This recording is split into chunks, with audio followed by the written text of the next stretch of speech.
Good morning, 10 plus 2 class student. आदर्श senior secondary school खासरगढ़ की online class में आपका most welcome है। आज का हमारा विषय है लोक प्रशासन, पाठ नंबर 2 और क्वेश्चन नंबर 3। इससे पहले एक रिक्वेस्ट, अगर वीडियो आपको पसंद आया इसको सब्सक्राइब और लाइक ज़रूर करें। अब हम क्वेश्चन करते हैं 3।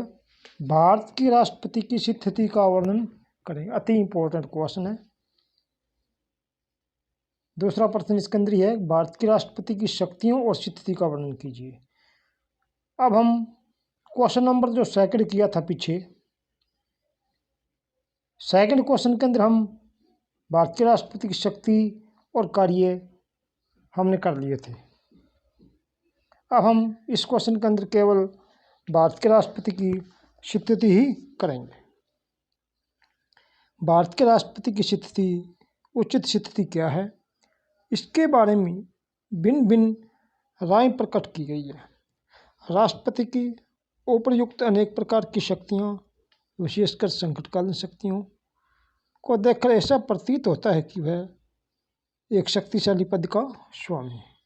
यदि वह चाहे तो अपनी इन शक्तियों का प्रयोग करके वह तानाशाही शासक भी बन सकता है। भारत के राष्ट्रपति की शक्तियों की कानूनी व्याख्या के आधार पर हम राष्ट्रपति के बारे में कुछ भी कह लें, परंतु इसकी वास्तविक और व्यवहारिक स्थिति कुछ और ही है। भारत में संसदीय शासन प्रणाली है और राष्ट्रपति राज्य का नाम मात्र तथा संवैधानिक अध्यक्ष है। वह केवल शांति के समय में ही नहीं बल्कि संकट के समय में भी अपनी शक्तियों का प्रयोग मंत्रिमंडल की सलाह के अनुसार कर सकता है। मंत्रिमंडल की सलाह के बिना और सलाह के विरुद्ध वह किसी भी मंत्रिमंडल या शक्ति का प्रयोग नहीं करता।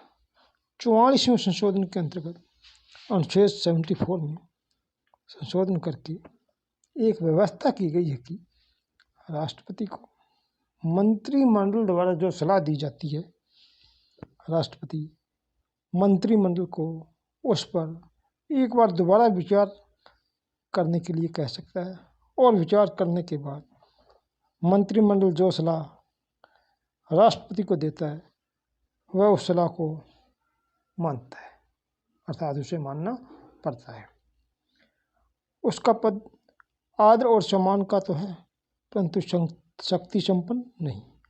यदि वह अपनी शक्ति का प्रयोग अपनी इच्छा के अनुसार करने का प्रयत्न करता है तो वह एक संवैधानिक संकट उत्पन्न हो सकता है तथा इस बात को मंत्रिमंडल व संसद दोनों में से भी कोई भी सहन नहीं कर सकता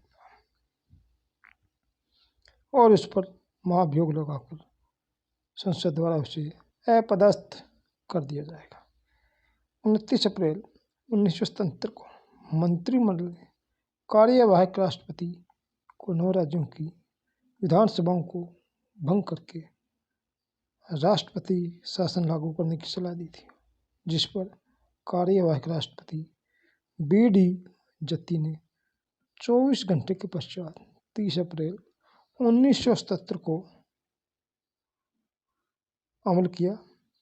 कार्यवाहक राष्ट्रपति 24 घंटे के बाद हस्ताक्षर करने की सभी समाचार पत्रों ने अपने अपने संपादकीय लेखों में कड़ी आलोचना की और इस बात पर जोर दिया कि राष्ट्रपति को मंत्रिमंडल की सलाह तुरंत माननी चाहिए थी। डॉक्टर अम्बेडकर ने भी संविधान सभा में भाषण देते हुए कहा था कि हमारे राष्ट्रपति की वही स्थिति है जो ब्रिटिश संविधान के अंतर्गत वहाँ के सम्राट की। वह राज्य का अध्यक्ष है, कार्यपालिका का नहीं है। वह राष्ट्र का प्रतिनिधित्व करता है, शासन नहीं करता।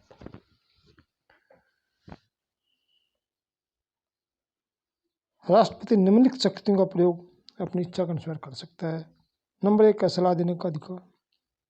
राष्ट्रपति मंत्रिमंडल को किसी भी विषय पर सलाह दे सकता है। भूतपूर्व राष्ट्रपति डॉक्टर राजेंद्र प्रसाद ने तत्कालीन प्रधानमंत्री जवाहरलाल नेहरू को कई बार महत्वपूर्ण विषयों पर सलाह दी थी। आगे आता है उत्साहित करने का अधिकार। जब मंत्रिमंडल देश के हित में कार्य कर रहा हो तो राष्ट्रपति उसका उत्साह बढ़ाने के लिए उसकी प्रशंसा कर सकता है। नंबर 3, चेतावनी देने का अधिकार। यदि मंत्रिमंडल देश के हित में कार्य न कर रहा हो तो राष्ट्रपति उसे चेतावनी दे सकता है। नंबर 4, सूचना प्राप्त करने का अधिकार। राष्ट्रपति मंत्रिमंडल व प्रधानमंत्री से प्रशासन संबंधी कोई भी सूचना प्राप्त कर सकता है। नंबर 5, संविधान की रक्षा का अधिकार। राष्ट्रपति संविधान की रक्षा के लिए वचनबद्ध होता है। वह संविधान की रक्षा के लिए कई प्रकार के कदम भी उठा सकता है। नंबर 6 पे आता है किसी बिल को पुनः विचार करने के लिए भेजने का अधिकार। राष्ट्रपति किसी भी साधारण बिल को उसके ऊपर विचार करने के लिए वापस भेज सकता है। इन ऊपर लिखे हुए सभी कार्यों के आधार पर राष्ट्रपति को मंत्रिमंडल की सलाह लेने की आवश्यकता नहीं होती। वास्तव में राष्ट्रपति की स्थिति उसके अपने व्यक्तित्व पर निर्भर करती है। यदि एक अच्छे व्यक्तित्व वाला व्यक्ति इस पद पर आसीन हो तो वह शासन पर भी अपना प्रभाव डाल सकता है। पंडित जवाहरलाल नेहरू के शब्दों में, हमने अपने राष्ट्रपति को वास्तविक शक्ति नहीं दी, अपितु उसे उसके पद को बड़ा शक्तिशाली तथा सम्मानजनक बनाया है। ये था छात्रों को क्वेश्चन, इसको बढ़िया ढंग से लर्न करना है। ओके, धन्यवाद।